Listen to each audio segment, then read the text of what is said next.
komai kika nema a wajena ina baki shi. Ta ya kika kamu da wannan? Faɗa min.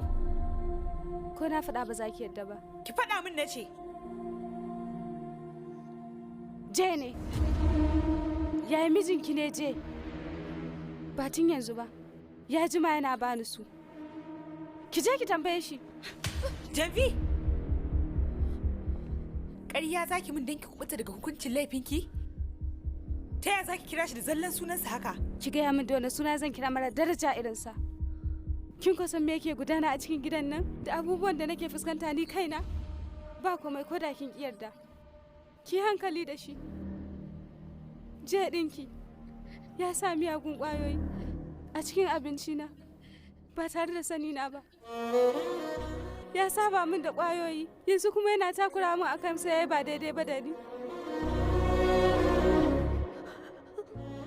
Amma je a koda yaushe kamar yarsa ya ɗauke ki. Ba haka ya ɗauke ni ba. Mutumin banza ne. Na rantsa miki